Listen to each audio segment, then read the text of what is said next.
अपन शुरू करते हैं। प्रभु जी आपका धन्यवाद करते हैं, इस समय आपका अनुग्रह चाहते हैं प्यारे खुदावंदा कि प्रभु आज की बाइबल क्लास में वचन आप प्यारे खुदावंदा अभिषेक के द्वारा समझाइए, गहरी बातों के भेद को समझाइए। सब चीज़ आपके हाथ में देते हैं और कवर करते हैं यीशु के लहू से।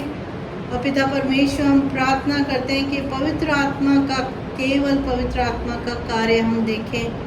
प्रभु जी जब हम वचनों को पढ़ते हैं तब प्रभु जी एक समझ का धन हमें प्राप्त हो, प्रभु स्वर्गीय धन। और पिता परमेश्वर आपके जीवित वचन से हम आपको भी पहचान सके, जान सके करीब से। इस छोटी सी दुआ को यीशु के नाम से मांगते हैं, आमीन आमीन आमीन।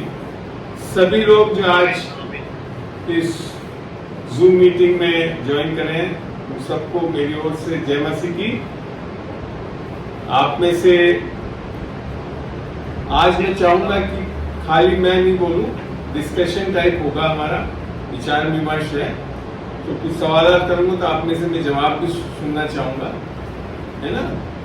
तो मैंने आपको ध्यान है 2 सवाल पूछे थे आपको, जो कि फ्लायर में भी डाले थे। ध्यान है आप लोगों को? हाँ राजकुमार जी ध्यान है?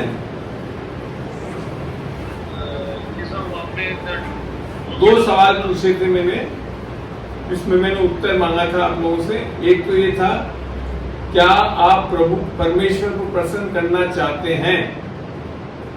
ध्यान से सुन ले सब लोग। क्या आप परमेश्वर को प्रसन्न करना चाहते हैं?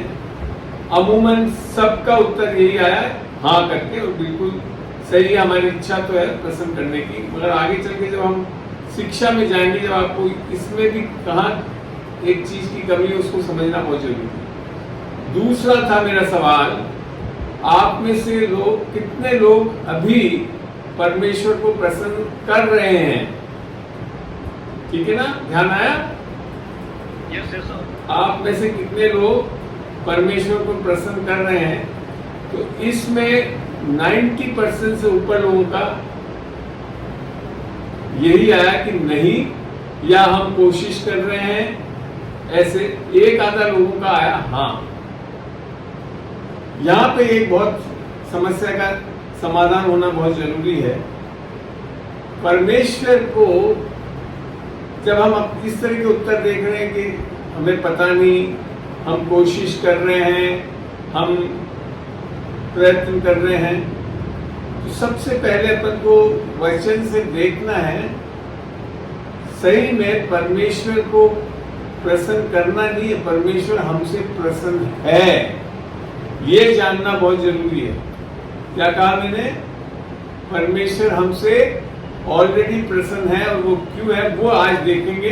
तो आपको दोनों जो सवाल किए थे उसमें सही उत्तर आप दे पाएंगे और सही समझ ले पाएंगे, और जिससे आप परमेश्वर के लिए उपयोग में आ सकेंगे। आमीन। तैयार हैं आप इसके लिए?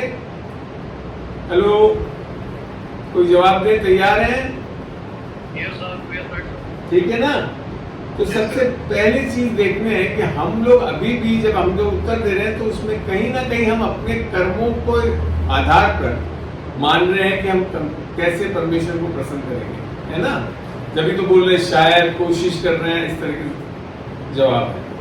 जबकि मैंने अभी अभी समझाया आपको कि परमेश्वर ऑलरेडी हमसे प्रसन्न है।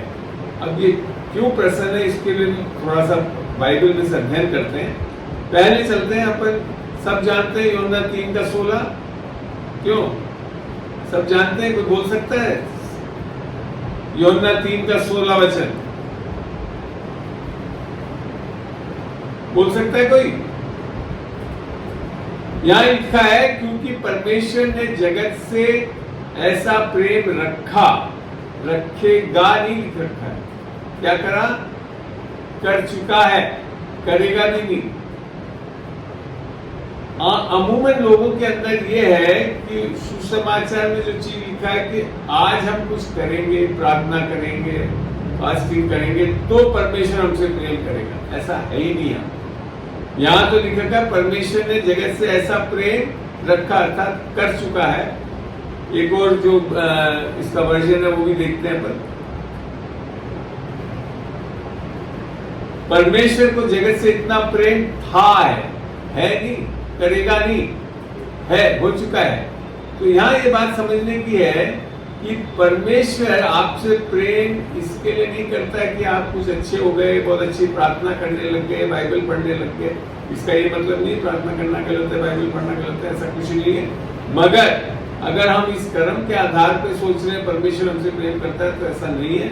यहाँ तक कि इसमें लिख रखा है परमेश्वर एक इंडिविजुअल को उसके कर्म के अनुसार नहीं प्रेम कर रहा है, उसने जगत से अर्थात पूरा संसार पाप में डूबा हुआ है, तो तब भी परमेश्वर उससे प्रेम रखता है। ये इसके लिए हो रहा है कि परमेश्वर मनुष्य की मेरिट से डिमेरिट्स पे आधार पे प्रेम नहीं करता, क्योंकि परमेश्वर भला है, अच्छा है, प्रेमी परमेश्वर है, खुद प्रेम है, इसके लिए वो जगत से प्रेम करता है। तो जब आप बिना कोई कारण जब परमेश्वर प्रेम कर रहा है, तो फिर आज आपके कुछ कार्य करने से, कोशिशें करने से परमेश्वर प्रेम नहीं करेगा। वो कर चुका है, वो कर चुकने का कारण क्या है? उसका उत्तर उसने दिया कि उसने अपना इकलौता पुत्र दे दिया, देगा भी नहीं है। समझ रहे इस चीज को? दे दिया अर्थात ये भी पास्ट टेंस भूतपूर्व है। तो यहाँ पे भी यीशु मसीह आज कोई नहीं दिया जा रहा, 2000 साल पहले उससे परमेश्वर ने दे दिया और उसने उस क्रूस पे पूरा कार्य कर लिया, और ये प्रेम था परमेश्वर की, उसने यीशु मसीह को दिया। तो आज हमारे और इसके कारण फिर आगे लिखा है ये हुआ, और फिर ताकि जो कोई उस पर अर्थात यीशु मसीह के क्रूस पर कार्य पर विश्वास करे और अंगीकार करे, वो नाश ना हो परंतु अनंत जीवन पाएगा भी नहीं लिखा। आधे से ज्यादा हमारे लोग सोचते हैं कि अभी कोई आगे चल के हमारे मरने के बाद शायद हम अनंत जीवन पाएंगे। नहीं, पाए मीन्स अवेलेबल है आज। क्यों है? क्रूस के कार्य के कारण। तो आप परमेश्वर प्रसन्न हो चुका है, उसने परमेश्वर ने जगत से ऐसा प्रेम कर चुका है, यीशु मसीह को दे चुका है, यीशु मसीह ने अपना क्रूस का कार्य कर चुका है। इसके लिए आज हम बड़े आसानी से इस अनंत जीवन को अनुग्रह और विश्वास से ले सकते हैं, कुछ करके नहीं ले सकते। आई बात समझ में? दूसरे वचन से हमको और समझ में आएगा। और इसके आगे जब हम चलते हैं तो यहाँ लिखा 3:17 में, परमेश्वर ने अपने पुत्र को जगत में इसलिए नहीं भेजा कि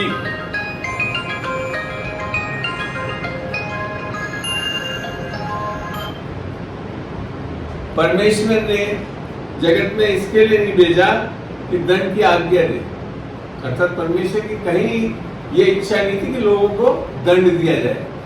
हम क्या सोचें कि अभी कुछ करेंगे, नहीं करेंगे तो दंड मिलेगा, जबकि ऐसी इच्छा नहीं थी। यीशु मसीह को भेजने का कारण ये था कि हम दंड की आज्ञा से बच जाएं। और कैसे बचे? वो क्रूस पे करे हुए कार्य से क्या हुआ? यीशु मसीह के ऊपर जगत का पाप डाला गया, जगत के पाप के साथ उसका क्रोध, परमेश्वर का क्रोध उठा, और उसमें से फिर यीशु मसीह मारा गया और गाड़ा गया, और तीसरे दिन मृतकों में से जी उठा। ये बहुत बड़ी जरूरत है हमारे पापों की माफी के लिए। अगर वो नहीं जी उठता तो मैंने हमारे सारे पाप माफ नहीं हुए। तो ये सब हो गया, होगा नहीं, हो गया है। इसके लिए आज परमेश्वर हमसे क्रोध नहीं कर रहा, हम पे हमसे प्रसन्न है। आई बात समझ? तो हमारा उत्तर क्या है? क्या हम परमेश्वर को प्रसन्न करना चाहते हैं? निस्संदेह आप प्रसन्न कर रहे हैं ऑलरेडी। कब? जब हमने यीशु मसीह को अपना उद्धार करता हुआ प्रभु मान लिया। अगर हमने अपने पापों की माफी ले ली है क्रूस पे किए गए कार्य के कारण, तो हमसे परमेश्वर प्रसन्न है। यही तो लिखा था इब्रानियों 11:6 में, परमेश्वर को बिना विश्वास से प्रसन्न करना संभव नहीं है। ये देखते हैं इब्रानियों जी। तो यहाँ आपको बातें समझ में आ रही है? हेलो, कोई बोले मेरे से, पूछना है तो पूछे। तो यहाँ क्या लिखेगा? और विश्वास बिना उसे प्रसन्न करना अनहोना। और विश्वास भी क्या चीज? कि यीशु मसीह ने क्या किया क्रूस पे, उस पर विश्वास करना, उस पर अंगीकार करना, हमारा उद्धार हो जाता है। आत्मा मिल जाती है, परमेश्वर आकर हमारे अंदर वास कर लेता है। ये मैंने कई बार आपको समझा चुका हूँ उद्धार के बारे में। और परमेश्वर क्योंकि प्रसन्न है इसीलिए तो आकर अंदर विराजमान हो रहा है। आई बात समझ में? अब बात आती है जो दूसरा प्रश्न है ना कि हम परमेश्वर को कैसे प्रसन्न करें।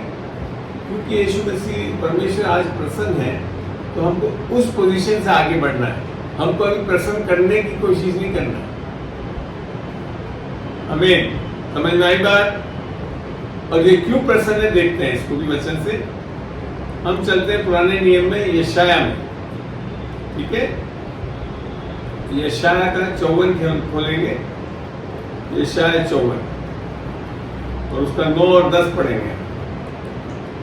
यहां यूं लिखा है, ये मेरी दृष्टि में नूह के समय। अब आपको मैं बता दूं पुराने नियम में निस्संदेह यही इस बाइबल का परमेश्वर बहुत क्रोध आया था उसको, बहुत लोगों को नाश करा उसने।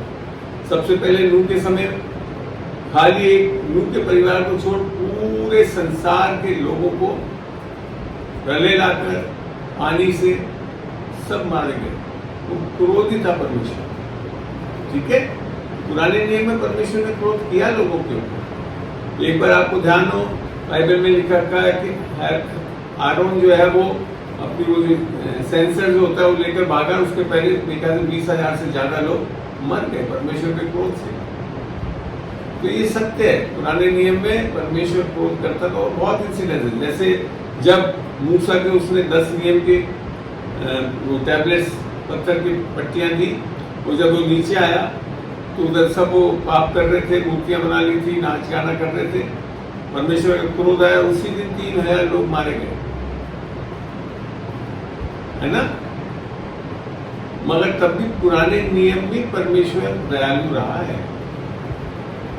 जब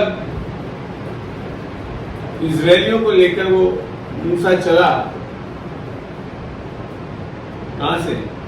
मिस्र से वहां निकला, तो ये इजरायली लोग बहुत सही चीज नहीं कर रहे थे, खूब पाप कर रहे थे, सब कर रहे थे, कुकड़ा रहे थे, ये क्या है, हमको खाने के लिए नहीं मिल रहा, सब कर। ये सब बाइबल में बता रखा है 1 कुरिन्थियों 10 में कि ये सब क्या है?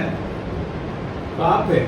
और इसके कारण द्वार खुलता है, शैतान आपको मारता है। तो मगर तब भी परमेश्वर नाराज नहीं हुआ इनसे, इनको सुनता रहा, इनको फिर भी देता रहा। मन्ना दिया, मांस के लिए पक्षियों को लाकर दिया। तो इस तरह से परमेश्वर, और यहाँ तक कि उसके उनके जूते कपड़े भी नहीं खराब हुए। उनमें से जब हम भजन संहिता में पढ़ते हैं, जब निकले तो एक भी कमजोर नहीं था, बीमार नहीं था। ऐसा था ये परमेश्वर उनके साथ, दयालु परमेश्वर ही था। पर जैसे 10 नियम लाया उसके बाद परमेश्वर क्रोध उनके आया, क्योंकि बिना नियम के पाप को आपके ऊपर लगाया नहीं जा सकता। उदाहरण के तौर पे अगर आज भारत देश में CRPC करके क्रिमिनल प्रोसीजर कोड और इंडियन पिनल कोड IPC ये दोनों नहीं हो, तो मैं आज जब कोई भी व्यक्ति मर्डर करे, किसी को मार दे, तो उस पर कोई केस नहीं चल सकता, क्योंकि अगर वो नहीं है नियम तो उसके ऊपर कोई केस चल ही नहीं सकता। मगर क्योंकि नियम है इसके लिए केस चलता। तो ऐसे ही परमेश्वर का जो 10 नियम लाने का कारण ये नहीं था कि 10 नियम से लोग जुड़ जाएंगे परमेश्वर से, वो आपको बताने के लिए था कि आप कितनी कर रहे हैं। हमें आई बात समझ में आता? हेलो जी, आप लोगों के कोई प्रश्न इस समय तक? हाँ जी, अपना माइक ऑन करके बता सकते हैं, कोई बोले? जी साहब। कोई प्रश्न आप लोग का अभी तक जो मैंने समझाया उस पर कोई डाउट? तो यहाँ फिर आगे लिखते हैं 54:9 में देखते हैं, ये मेरी दृष्टि में नूह के समय के जल प्रलय के समान है, क्योंकि जैसा मैंने शपथ खाई थी कि नूह के समय के जल प्रलय से पृथ्वी फिर न डूबेगी, वैसे ही जैसे शपथ पहले खाई और अब तक नहीं करा और करेगा भी नहीं परमेश्वर, क्योंकि शपथ खा चुका है पानी से, इस संसार को अब वापिस पहले जब नूह के समय नष्ट करा ऐसा कभी नहीं करेगा। पर यहाँ लिखा है वैसे ही मैं फिर शपथ खाई है कि फिर कभी तुझ पर क्रोध ना करूंगा और ना तुझको धमकी दूंगा। आई बात समझ में? ये क्यों संभव हुआ? पुराने नियम में तो ऐसा नहीं था। मैंने बताया ना, परमेश्वर क्रोध कर रहा था लोगों पे, मार रहा था लोग। और यहाँ लिखा है अब मैं ना क्रोध करूंगा ना तुझे धमकी तक नहीं दूंगा। ये यूं इसके लिए हुआ है कि यशाया 53 में यीशु मसीह के क्रूस के कार्य के बारे में पूरी भविष्यवाणी की गई। यशाया और इसके आगे यहाँ लिखा है चाहे पहाड़ हट जाएं और पहाड़ियां टल जाएं तो भी मेरी करुणा तुझ पर से कभी ना हटेगी और मेरी शांतिदायक वचन ना टलेगी। यहोवा जो तुझ पर दया करता है उसका यही वचन है। तो ये इसके लिए संभव हुआ कि यशाया 53 में जब हम चल के देखते हैं, यशाया 53, ठीक है, यशाया 53 का 4 खोल रहा हूं मैं, और यहाँ लिख रखा है निश्चय उसने हमारे रोगों को सह लिया।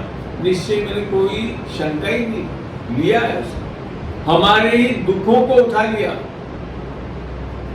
तो भी हमने उससे परमेश्वर का मारा कूटा और दुर्दशा में पड़ा हुआ समझा, परंतु वह हमारे ही अपराधों के कारण, किसके अपराधों के कारण? हमारे अपराधों के कारण घायल किया गया, वह हमारे अधर्म के कामों के कारण कुचला गया। तो अब समझ रहे हैं हम अब क्यों खुश कर सकते हैं परमेश्वर की? क्योंकि ये सब चीजों के कारण पहले हम परमेश्वर को पास जा नहीं सकते थे। हम पापी थे, ये सब चीजें कर रहे थे, मगर ये सब चीजें अब क्या करा परमेश्वर ने? यीशु मसीह के ऊपर डाला, उसका दंड उसने सहा और तीसरे दिन जी उठा, जो सुसमाचार है। तो इसी के कारण यहाँ लिखा ना हमारी ही शांति के लिए। किसकी शांति? यीशु मसीह की शांति के लिए नहीं, हमारी ही शांति के लिए उस पर ताड़ना पड़े कि उसके कोड़े खाने से हम लोग छंगे हो जाएं। फिर आगे जब पढ़ते नीचे आकर यहाँ लिखा क्या?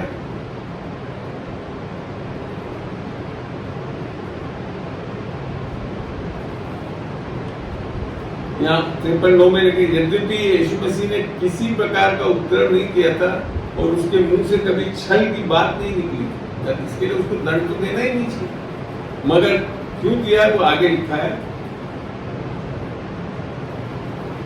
तो भी यशाया 53:10 में तो भी यहोवा को यही भाया कि उसे कुचले, उसी ने उसको रोगी कर दिया। जब वे अपना प्राण दोष बलि करे तब वे अपना वंश देख न पाएगा, वह बहुत दिन जीवित रहेगा, उसके हाथ से यहोवा की इच्छा पूरी की जाएगी। ये इच्छा परमेश्वर की थी, यीशु मसीह को प्रताड़ित करना, दंड देना, क्रोध करना, उस पर डालना, पाप को डालना, ये परमेश्वर पिता ने करा इसके लिए ताकि हम सब उस क्रोध से, उस दंड से, उन सब चीजों से बचा लिए जाए।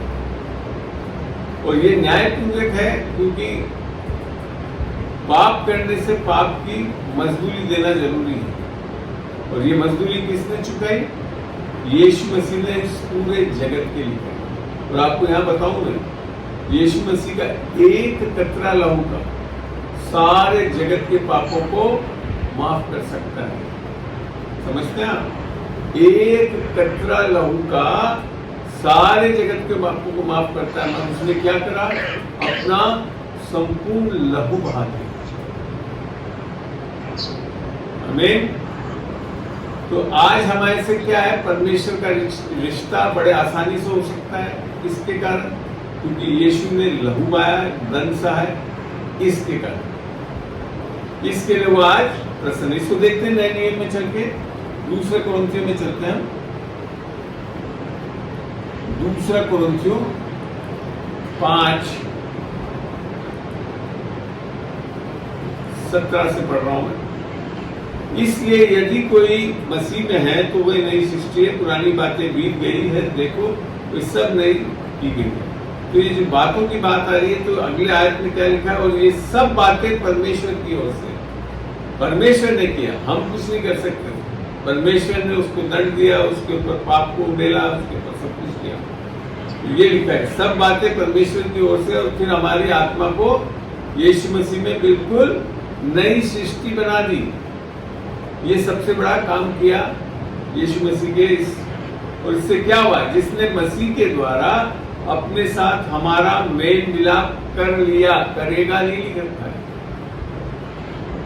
हम में और परमेश्वर में अलगाव था, मनुष्य में, क्योंकि मनुष्य पापी था, परमेश्वर पवित्र था, ये पाप में धंसा हुआ था, इसके लिए मेल मिलाप हो नहीं सकता था। यीशु मसीह बीच में आया, उसने क्रूस पे परमेश्वर की सारी सजा को, उसके दोषारोपण सबको लिया अपने ऊपर, और किसके लिए? हमारे पापों के खातिर लिया, और इस तरह से उसने न्याय को पूरा करवा दिया परमेश्वर के, और इसके कारण आज हम परमेश्वर से मेल मिलाप कर सकते हैं, और कर चुका है परमेश्वर। और आगे क्या लिखा था? और फिर बोला, और मेल मिलाप की सेवा हमें सौंप दी। हम ये कहाँ बता रहे हैं? हम अभी भी इस बात को कहाँ बता रहे हैं कि यीशु मसीह के द्वारा हमारा मेल मिलाप परमेश्वर ने कर लिया है। मैं आगे चल के मैं बताऊं, हमको परमेश्वर से मेल मिलाप करना है, वो भी जरूरी है। दोनों पक्ष है। मनुष्य पापी था और इसको वो इस परमेश्वर से जुड़ नहीं सकता था, और इसके लिए यीशु मसीह आया बीच में, उस पे पूरा कार्य करा, ताकि मनुष्य और परमेश्वर के बीच में मेल मिलाप हो। और मेल मिलाप भी कैसा हुआ कि हमारी आत्मा परमेश्वर की आत्मा, यीशु की आत्मा से एक हो जाए। उसे बोलते हैं मेल मिलाप आत्मा। और ये आपके करने से नहीं हो रहा है, ये सब कुछ किसके कारण हो रहा है?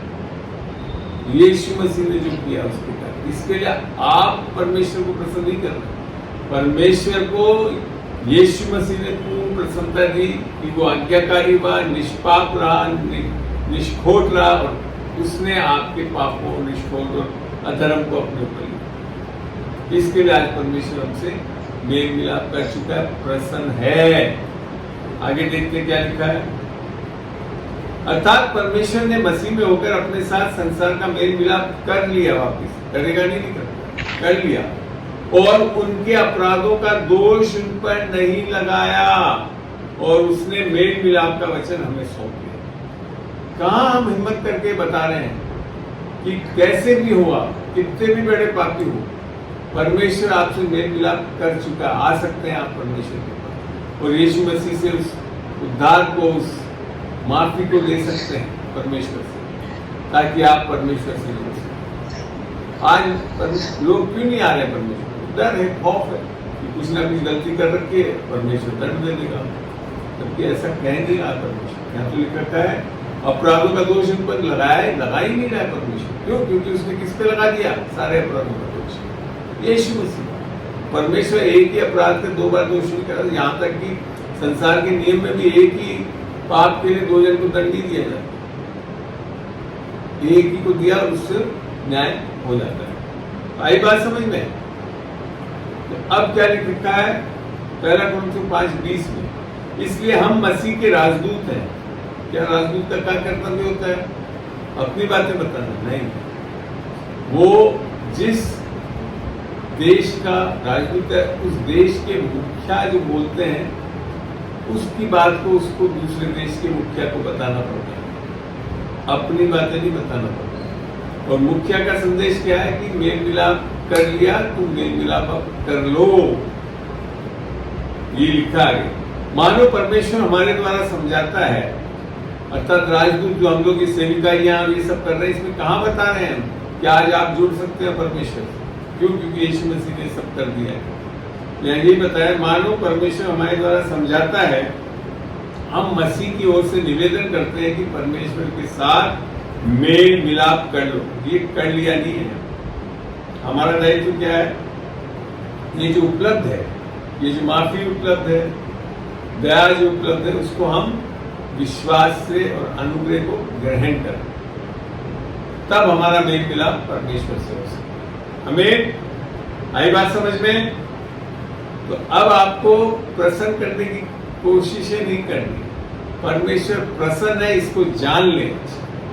और वो कब हो रहा है? जब हम यीशु मसीह को अपना उद्धारकर्ता और प्रभु ग्रहण करते हैं, तब हो रहा है। तब हमारे सारे पापों की ऐसी भी नहीं, पहले जो करे आज किए और आगे भी कुछ कर दोगे, उस सारे पापों की माफी परमेश्वर दे चुका है। क्योंकि यीशु मसीह एक बार पूरे जगत के पाप के लिए मारा गया। हमें आपके पाप, चाहे उद्धार पाते हुए जो भी पाप किए हैं, वो भी यीशु मसीह के मरने के बाद ही, और बाद में भी जो कर रहे हैं वो भी मरने के बाद ही। और सबको माफी दे चुका है। इसको हम बताइए, हम डरते हैं कि हम ये सोचते हैं कि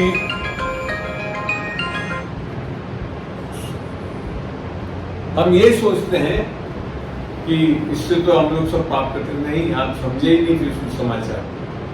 यही तो परमेश्वर का प्रेम है। परमेश्वर का प्रेम पापों को हटा देता है, रहने नहीं देता, साफ कर देता है। क्यों? इसके श्वेत सफेद बर्फ की तरह कर देता है। यशायाह में लिखा, आप हिम जैसे बन जाते हैं।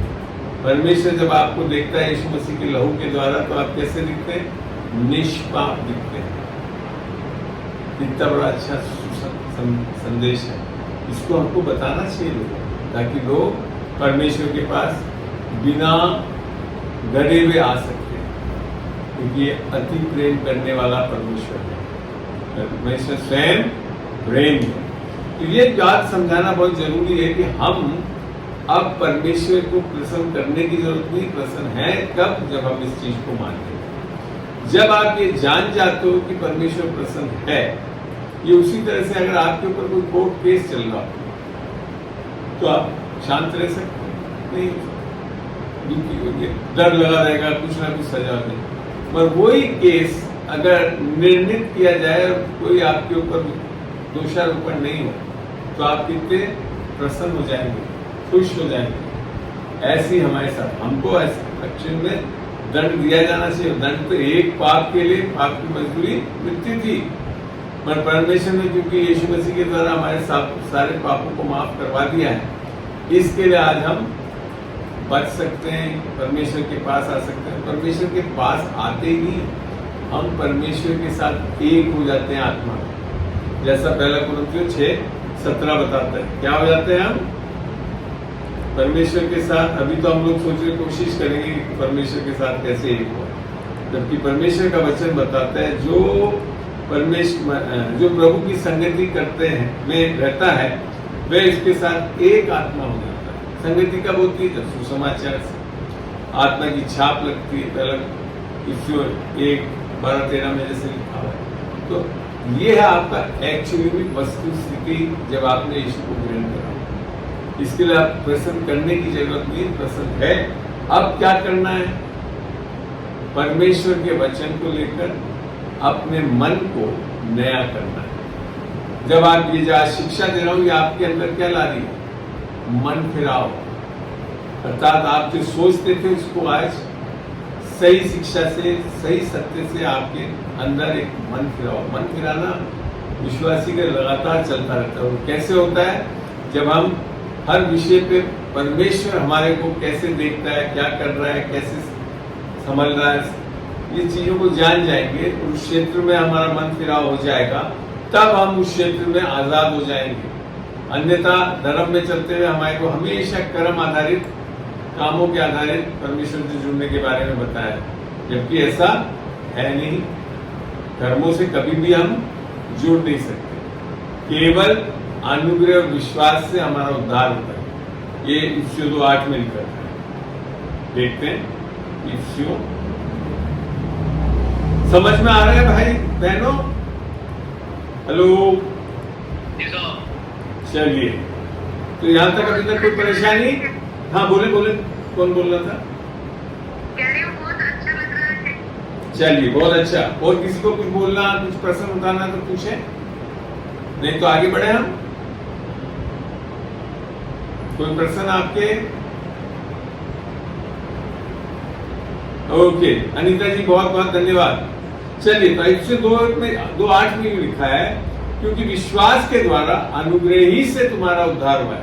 ये दो ही चीज है जिसके कारण उद्धार होता है, हमारे कर्मों से नहीं होता। आगे ये लिख भी दिया है, और ये तुम्हारी ओर से नहीं वरन परमेश्वर का दान है, अर्थात कमा नहीं सकते हम उसको। फिर आगे लिखता है, और ना कर्मों के कारण ऐसा न हो कि कोई घमंड करता है। हमारे कोई धर्म के काम या अच्छे काम कर लिए, इसके कारण हमारा उद्धार हो नहीं रहा है। ये केवल परमेश्वर के अनुग्रह और विश्वास से। और अनुग्रह और विश्वास क्या है?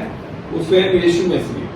यीशु मसीह अनुग्रह की आत्मा है, आपको पता है, इब्रानी 10:29 बताते हैं। तो और यीशु मसीह आज अनुग्रह नहीं दे रहा कि आज हम बहुत अच्छी दुआ करते हैं, प्रार्थना कर ले, अच्छा चले तो अनुग्रह। अनुग्रह तभी अनुग्रह है जब वो कर्म से जुड़ा नहीं हो, कर्म से कभी जुड़ा हुआ नहीं हो। इसको एक बार और देख के फिर वापस यहीं आएंगे। रोमियो में देखते हैं, रोमियो 11:6 यहाँ क्या लिखा है, यदि ये अनुग्रह से हुआ है तो फिर कर्मों से नहीं तो अनुग्रह फिर अनुग्रह नहीं रहा। जैसे ही उसमें कुछ कर्म आपके आ गए तो परमेश्वर का अनुग्रह फिर ले ही नहीं सकते आप समझ में आते हैं। तो उद्धार किसके कारण हो रहा है? परमेश्वर के अनुग्रह, और विश्वास भी क्या, जो वो देता है हमको, जो सुसमाचार से मिलता है। तो विश्वास के कारण हम बदलते। विश्वास ये नहीं है कि आज हमने बहुत अच्छी प्रार्थना कर ली, उपवास कर लिया तो हमारा विश्वास नहीं, केवल और केवल यीशु मसीह ने क्या किया उस पर विश्वास करने से हमको ये मिलता है। वापस हम चलते हैं इफिसियों 2 में, जहाँ हम पढ़ रहे थे इससे पहले। इफिसियों 2 में लेकर जा रहा हूँ वापस। चलिए इफिसियों 2:8 पढ़ रहे हैं जी, ठीक है ना, और 9 भी पढ़ लिया था। अब उद्धार तो खाली विश्वास और अनुग्रह से होता है। उद्धार होने के बाद, अनुग्रह मिलने के बाद, विश्वास मिलने के बाद क्या हो रहा है?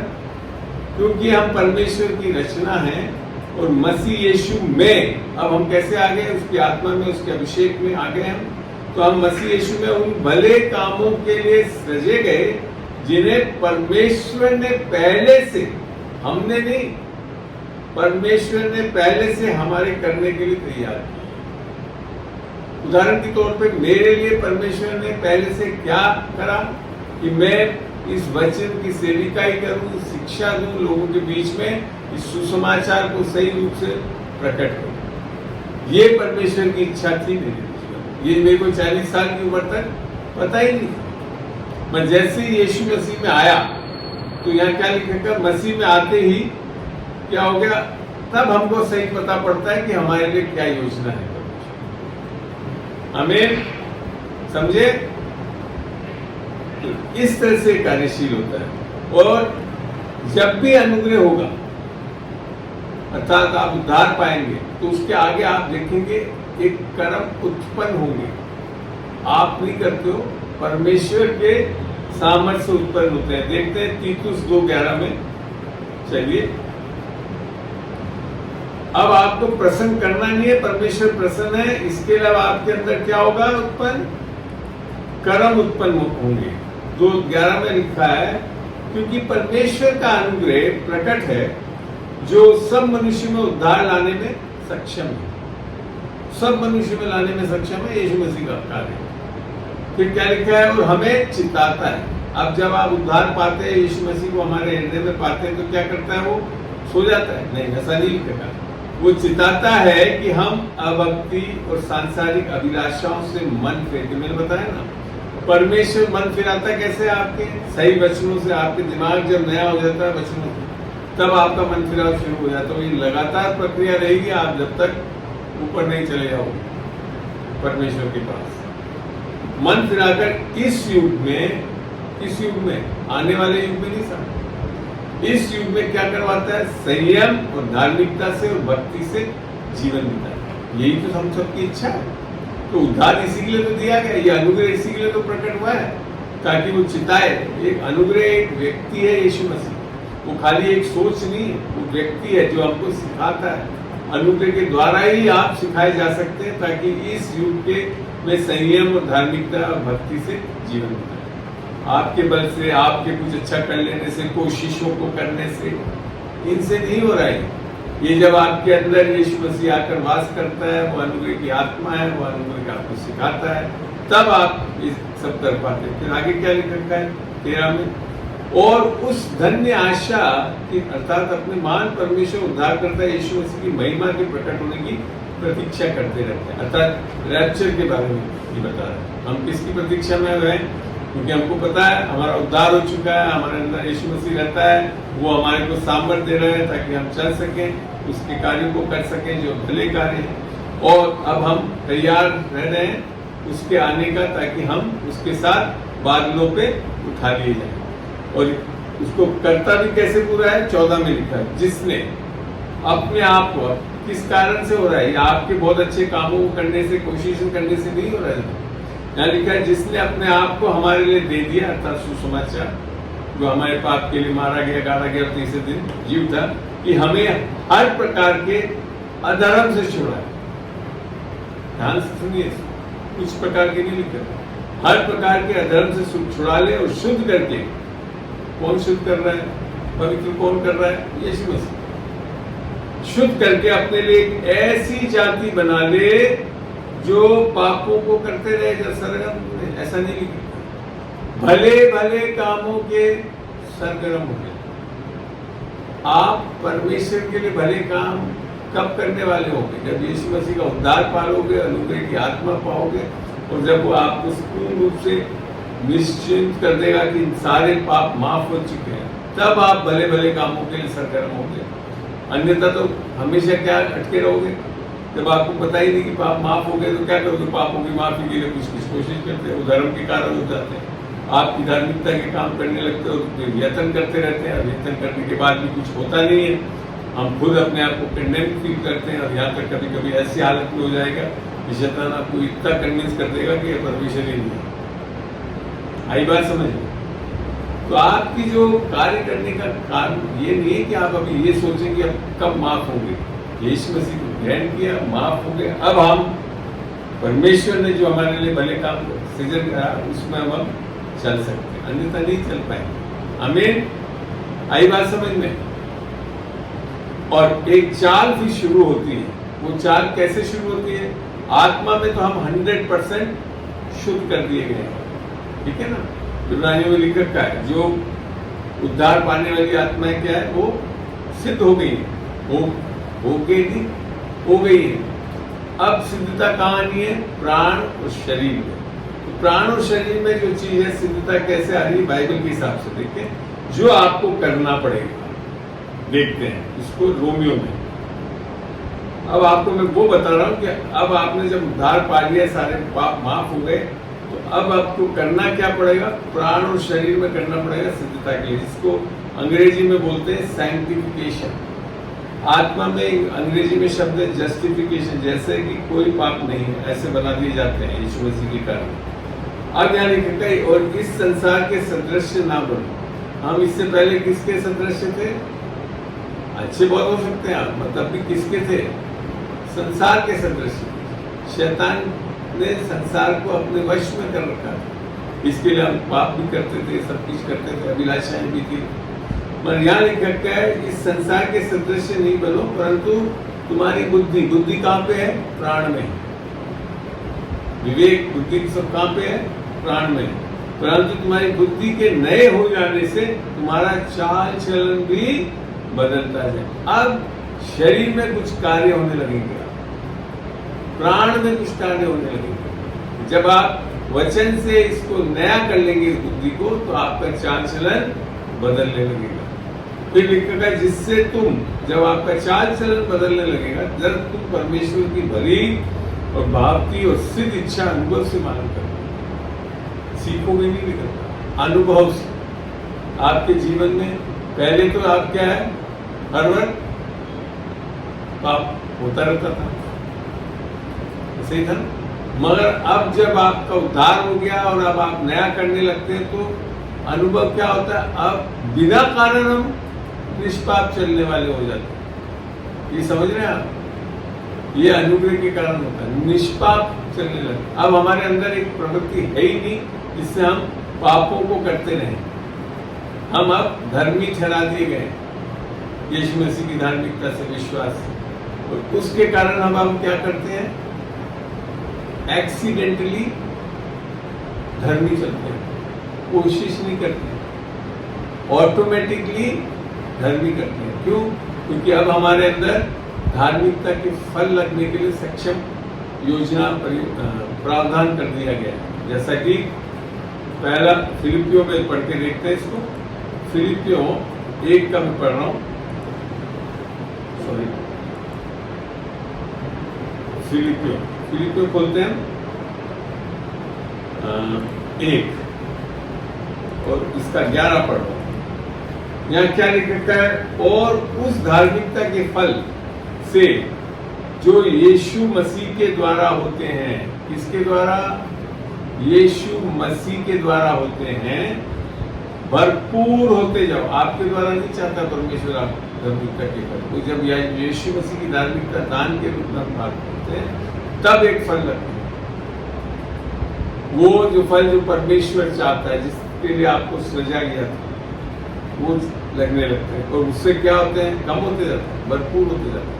मैं 1998 में जब आया प्रभु में, प्रभु ने मेरे को बोला कि तेरे को शिक्षा की एक सेविकाई दे रहा हूँ मैं, अनुग्रह से करना है इसको।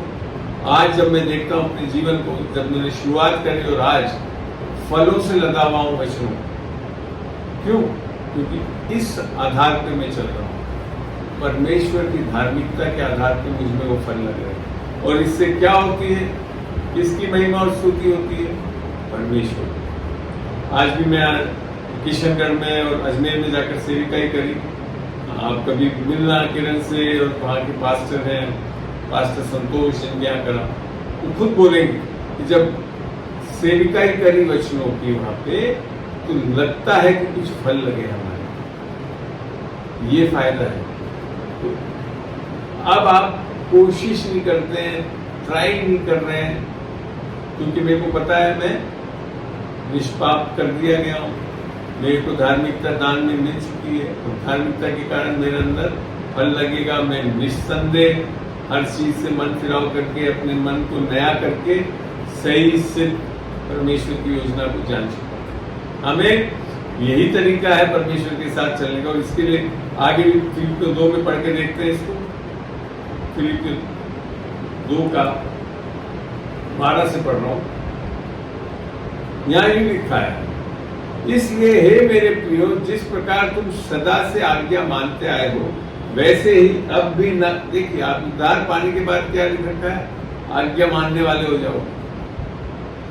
आज्ञा मानते आए वैसे ही अब भी न केवल मेरे साथ, अर्थात पौलुस कहेंगे मेरे साथ रहते तो मानते ही थे, पर विशेष करके आप मेरे द्वारा रहने पर भी, दूर रहने पर भी डरते और कांपते हुए अपने अपने उद्धार का कार्य पूरा करते रहो। इससे ऐसा लगता है कि हमको कुछ करना है और डरना है, थतराना है। ये ऐसा नहीं है। ये डर, ये थतराना परमेश्वर के खौफ से नहीं आ रहा, ये परमेश्वर की अच्छी इच्छा से आ रहा है। एक बार देखता हूँ मैं, इसके लिए पुराने नियम से इस वचन को निकालना चाहूंगा। यिर्मयाह में होगा ये, यिर्मयाह 33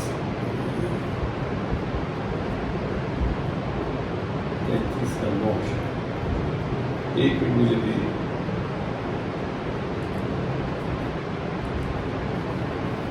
अंकल आपकी आवाज बहुत धीरे आ रही है।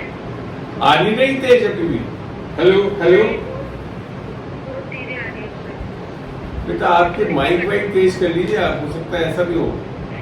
बाकी लोगों को सुनाई दे रही है मेरी आवाज है? बेटा आप जिसने बोला था आप चेक करें, आपका वॉल्यूम बढ़ा लें, आपकी माइक का, मोबाइल का बढ़ा लें, ठीक है? ओके। हाँ, तो यहाँ पे क्या लिख रखा है देखिए 33:9 में, क्योंकि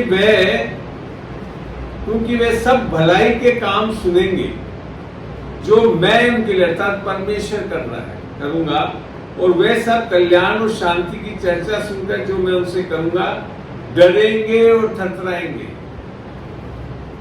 देख रहे हैं आप? कब? जब परमेश्वर की भलाई के काम करने से एक डर और थरथराना होता है। वो बात बोल रहा है वहां पौलुस फिलिपियों में, डरते हुए और थरथराते हुए फिर पृथ्वी की जातियों की। ये जो डर और थरथराना परमेश्वर का खौफ है, डर नहीं है कि हाँ परमेश्वर दंड दे देगा फलाना, नहीं, वो नहीं दे रहा, मगर उसकी भलाई का काम जो हो रहा है हमारे बीच में, उसके कारण, उस कल्याण और शांति के कारण हम उस चीज को पूरा करते हैं। वापिस चलते हैं इफ्सियों में। वहां पे एक और चीज भी मैं बताना चाहता हूँ जो बहुत जरूरी है, जो लोग समझते नहीं है। सब सोचते हैं कि डरते कांपते मैंने हमको कुछ अपने बल से, अपनी सामर्थ्य से उद्धार के कामों को करना है, ऐसा कहीं कदापि वहां नहीं लिखा हुआ है। जब अगले वचन को पढ़ोगे तो समझ में आएगा।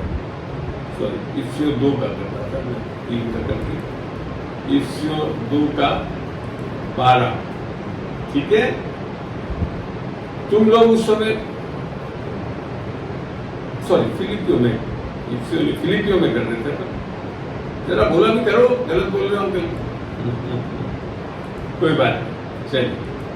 तो यहाँ पे क्या है, इसलिए हे मेरे प्रियो, जिस प्रकार तुम सदा से आज्ञा मानते आए हो, वैसे ही अब भी न केवल मेरे साथ रहते हुए, पर विशेष करके जब मेरे दूर रहने पर भी डरते और कांपते हुए अपने अपने उद्धार का कार्य पूरा करते जाओ। वो कैसे कर रहे हैं अपन? अगली आयत में लिखा, क्योंकि शब्द जब होता है तो अर्थात पहली वाली आयत इससे जुड़ी हुई है, क्योंकि परमेश्वर ही, आप नहीं, परमेश्वर ही है जिसने अपनी स्वेच्छा निमित्त तुम्हारे मन में इच्छा और काम दोनों बातों को करने का प्रभाव डाला है। हम अपने आप नहीं डाल सकते, परमेश्वर हमारे अंदर प्रभाव डालता है। मैं अपने जीवन को देखूं तो मेरी कभी इच्छा नहीं थी इस तरह की कोई सेविका ही करता, मगर जब उद्धार पा लिया तो अब परमेश्वर मेरे अंदर बसने लग गया, तो क्या कर सकता है?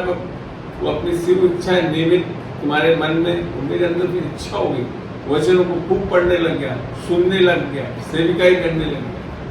तो क्या हो गया? आज एक फलदायक वृक्ष बन गया मैं परमेश्वर। ऐसे ही आप और हम भी जब ये जान जाएंगे कि हमको नहीं, परमेश्वर हमें से काम करना चाहता है, सब काम बिना कुकड़ाए और बिना विवाद के किया। अब ये उसमें हिदायत दी गई, ऐसे ही आप कुकड़ाने लग जाओगे तो फिर हो सकता है आप जो काम करना है परमेश्वर ने बता रहा है तो नहीं कर पाओगे। ये सब हिदायतें हैं आपके लिए, इससे कोई परमेश्वर एकदम से नाराज नहीं हो रहा है। परमेश्वर, आज मैं बताऊं, मैं आज के दिन से और अंत तक कोई सेविका ही करूं, परमेश्वर मेरे से नाराज नहीं होगा। कोई कब प्रसन्न हुआ? जब मैंने यीशु मसीह को अपना उद्धारकर्ता प्रभु किया, इसके कारण मैं वहां जाकर उससे मेल मिलाप कर चुका हूं, वहां जाऊंगा। मगर जब परमेश्वर का प्रेम हमारे हृदय में डाला जाता है तो क्या परिवर्तन आएगा? आप वो देखे वचन से, तब आपको समझ में आएगा कि क्यों हम आज सेविकाएं कर सकते हैं। ये मैं ले जा रहा हूं 2 कुरिन्थियों 5:14 पढ़वाता, क्योंकि मसीह का प्रेम, ध्यान दीजिए, मसीह का प्रेम हमें विवश कर देता है। क्या कर देता है? विवश कर देता है, इसलिए कि हम ये समझते हैं कि जब एक सबके लिए मरा तो सब मर गए, अर्थात सुसमाचार, और वह इस नियमित सबके लिए मरा कि जो जीवित है, आज हम जो जीवित हैं वे आगे को अपने लिए ना जिए, परंतु उसके लिए जो उनके लिए मरा और फिर जिए। ये है सही में परमेश्वर की योजना आपके लिए। अब हम किसके लिए काम? अपने लिए नहीं जीने वाले हो, हम यीशु के लिए जीने वाले। तो सुसमाचार क्या है? 2 चीज से पूरा होता है। एक तो जानते हैं हम यूहन्ना 3:16, और एक चीज आप पढ़ के देखेंगे जब समझ में आपको पूर्ण रूप से आएगा कि सुसमाचार से हमारा पहले परमेश्वर से मेल मिलाप होता है, और फिर आप पढ़े 1 यूहन्ना 3:16, यहाँ क्या लिखा है? हमने प्रेम इसी से जाना कि उसने हमारे लिए अपने प्राण दे दिए, और हमें भी भाइयों के लिए प्राण देना चाहिए। तब सुसमाचार पूरा होता। अपने लिए जी रहे हो, सुसमाचार पाकर स्वर्ग में पहुंच जाएंगे, ये खाली मकसद नहीं है परमेश्वर का आपको सुसमाचार बता देंगे। अब हम किसके लिए जीने वाले होंगे? भाइयों के लिए प्राण देने वाले।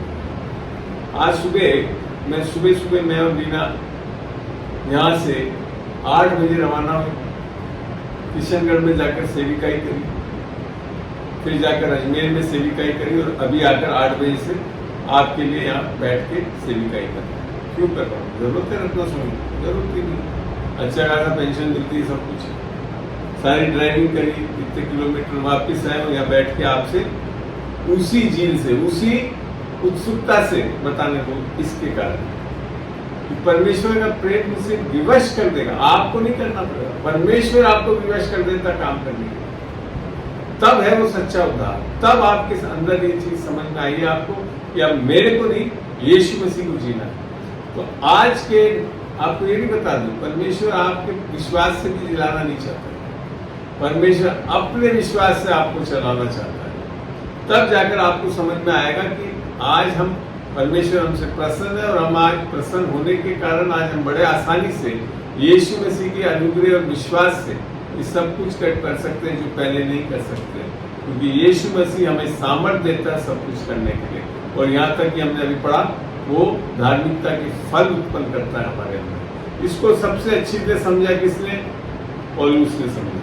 उसको देखते हैं गलतियों में, गलतियों 2:20, और मैं ज्यादा आगे नहीं बढ़ूंगा। उसके बाद अगर आपके प्रश्न होंगे तो मैं आगे और समझाऊंगा, नहीं तो यहाँ पे एक बार फिर हम समाप्त करना चाहेंगे, काफी लंबा समय हो गया है।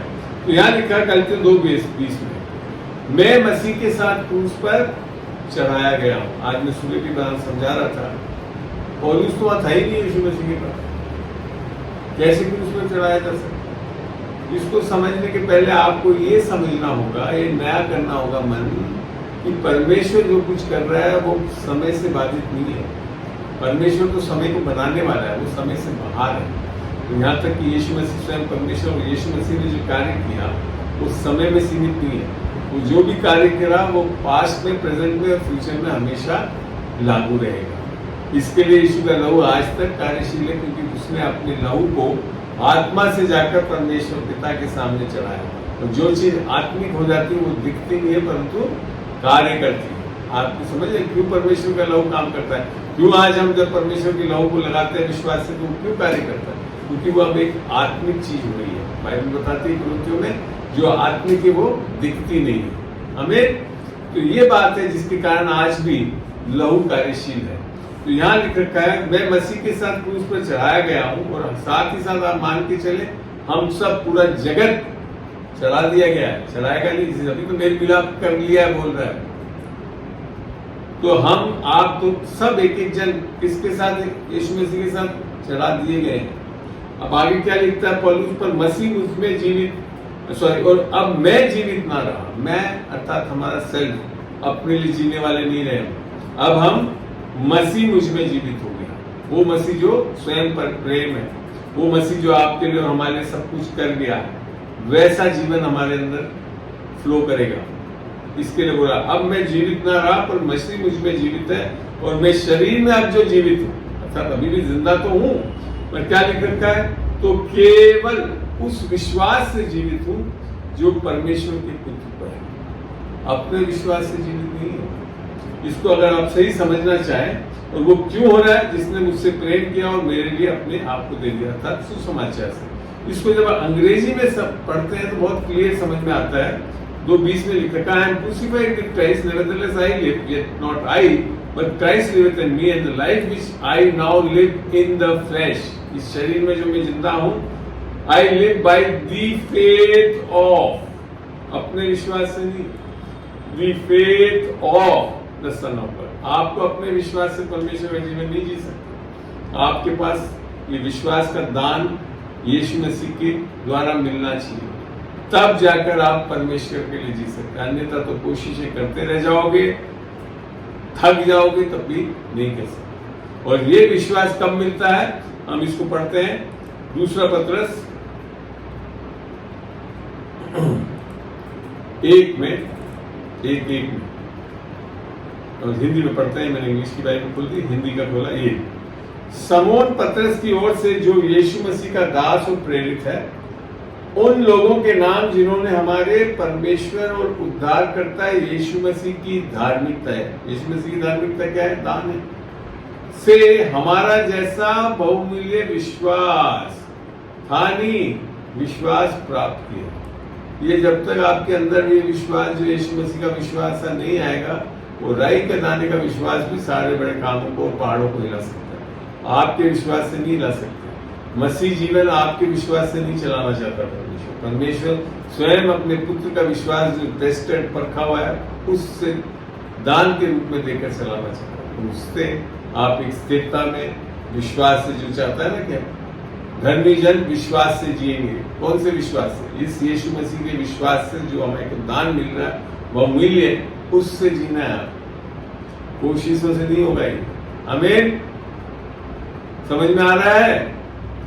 अब परमेश्वर आपको सब कुछ करके दे चुका है, इसके लिए आज आप मसीह जीवन कोशिशों से नहीं, विश्वास से जी सकते हैं। हमें आई बात समझ में? तो यहाँ पे आपको अब समझ में आया, जो मैंने सवाल पूछे थे उसमें हाँ और ना नहीं था, उसमें केवल यीशु मसीह में हाँ है वो सब कुछ। आमीन। अगर आप यीशु मसीह में हैं तो आप परमेश्वर को प्रसन्न कर चुके हैं, करोगे नहीं हो, और जब प्रसन्न कर चुके हो तो आप बड़े आसानी से उसके फलों को ला सकते हो, क्योंकि उसने इसी के लिए सृजा है ताकि हम लदे रहें भले कामों को उत्पन्न करने वाले। और ये तो मेरी गवाही है कि जब मैं यीशु मसीह में आया तब जाकर मैं आज जो ये सेविका है, ये सब चीज वचनों की बांटना और इवन बीना और हम लोग जो सब मिलके एक साथ करते हैं, मैं तो हमेशा ये क्लेम करता हूँ, मैं और मेरा घराना परमेश्वर की सेवा करेंगे। और निस्संदेह आप आने वाले दिनों में देखेंगे कि एक एक मेरे परिवार का जन परमेश्वर के लिए बहुत महान रूप से उपयोग में आएगा और आ रहा है। हमें ऐसे ही आप भी कर सकते हो। कब? विश्वास करके परमेश्वर की धार्मिकता, क्योंकि परमेश्वर की धार्मिकता इसी के लिए तो दी गई है। देखते हैं क्यों दी गई है। एक बार आखिरी वचन में शेयर करके खत्म करूंगा। रोमियो में चलते हैं 5 में, रोमियो 5 का और 17 से पढ़ूंगा शायद जी, रोमियो 5 या 17। यहाँ लिखा है क्योंकि जब एक मनुष्य के अपराध के कारण, अर्थात ये आदम के अपराध के कारण मृत्यु ने उस एक ही के द्वारा राज्य किया। क्या करा? जीवन ने करा? नहीं, मृत्यु ने, अर्थात हमारा एक तरह से वो जीवन जो परमेश्वर का था वो हट गया अंदर से। और फिर लिखा है तो जो लोग अनुग्रह और धर्म रूपी वरदान, अर्थात धार्मिकता का वरदान बहुतायत, छोटा मोटा नहीं दे रहा है यीशु मसीह, बहुतायत का परमेश्वर है, बहुतायत से पाते हैं वे एक मनुष्य, किसका? एक परमेश्वर नहीं, अर्थात यीशु मसीह जो मनुष्य का पुत्र बना, यीशु मसीह के द्वारा अवश्य ही, किसके? अवश्य ही अनंत जीवन में राज्य करेंगे। कहां लिखा था पाप में दसे रहेंगे, गरीब रहेंगे? ऐसा नहीं, राज्य करेंगे। समझे तो सही कि आपको क्या मिल रहा है। हम क्या अभी भी धर्म के सारे कर्म करने के आधार पर कुछ लेने में लगेगा, जो असंभव है। परमेश्वर से आप कर्म करके नहीं प्राप्त करते, केवल अनुग्रह और विश्वास से प्राप्त करते हो। जब अनुग्रह और विश्वास आपके अंदर आता है तो आप कर्म करने वाले हो जाते हैं और बहुत मेहनती भी हो जाओगे आप। ये और एक चीज बताऊं, लोगों को समझ ही नहीं आता, वो सोचते अच्छा अनुग्रह हो गया, आप बैठ जाओ, कुछ नहीं करना। ऐसा नहीं है, ये बिल्कुल गलत सोच है। बाइबल ऐसा नहीं बताती है। पढ़ के देखते हैं इधर पे, पौलुस क्या लिखा है 15:10 में, पहला कुरिन्थियों 15:10, परंतु मैं जो कुछ भी हूं परमेश्वर के अनुग्रह से हूं, और उसका अनुग्रह जो मुझ पर हुआ वो व्यर्थ नहीं हुआ, परंतु मैंने उन सब से बढ़कर परिश्रम भी किया। क्या करा? थाले बैठ गए, परिश्रम ही हो जाओगे आप। क्यों? मैं आज सुबह से बता रहा हूँ, सुबह 8 बजे से लेकर अभी पूरे 12 घंटे होने वाले। क्यों कर रहा हूँ? क्यों परिश्रम कर रहा हूँ? क्योंकि अनुग्रह हुआ है हमें, और अनुग्रह आपको परिश्रमी बना देता है परमेश्वर के कार्य को करने के लिए। तो भी फिर आगे क्या लिखता है? तो भी ये मेरी ओर से नहीं हुआ, परंतु परमेश्वर के अनुग्रह से जो मुझ पर था। कई बार मेरे को लोग बागी में मेरे बीना और ये सब बोलते हैं आप बहुत ज्यादा ऐसे मत करो, थको मत, मगर नहीं। क्यों? परमेश्वर का प्रेम मुझे विवश करता है। आमीन। तो चलिए, अच्छा लगा आपको आज की शिक्षा समझ में आया? जी हाँ। कौन कौन जुड़े हुए, कितने लोग, जरा सा देख के बताएं। किरण? हाँ जी, एक का नाम बताऊं? नहीं, नंबर बता दो, नाम लीजिए। नंबर 7-8 है। अच्छा, बहुत अच्छा, 8 लोग हैं, सब 8 लोग। चलिए बहुत अच्छा। तो अच्छा, आशा करता हूँ आप लोग को समझ में। आप में से अभी और कोई सवाल हो इसके विषय में पूछना चाहते हैं तो, क्योंकि सवालों के जवाब बहुत आए थे, कोशिश करना ये सब गलत है। कोशिशें नहीं है, यीशु मसीह को आपके अंदर से जीने दें, वही है मसीह। आमीन। चलिए, कोई सवाल हो तो पूछ लीजिए, नहीं तो फिर हम इस सभा को प्रार्थना के साथ समाप्त करेंगे, और उसके बाद अगर किसी विशेष को कोई प्रार्थना करानी है तो हम करेंगे इस पे। गुरुजी, मेरी मम्मी को बहुत अच्छे बुरे बहुत सपने आते हैं, गलत विचार आते हैं, उनका हाथ पैर बहुत दर्द करता है, क्या करें? आप और आपकी, जी बोले। हाँ अब बात है। मैं बेटा आपके लिए इसको ये सभा को आप अभी कोई विषय पे जो सीखना चाहते हैं उस पर कुछ पूछना चाहें तो पूछे, नहीं तो आपके लिए अलग से फिर बाद में प्रार्थना करूंगा, ठीक है? सर मेरे को एक पॉइंट है। आपका कैमरा ऑन कर लीजिए, बोले। और अगर कैमरा नहीं करना चाहते एटलीस्ट हाँ बोले, बताएं आप कौन है? ओके जी पीटर साहब बोले।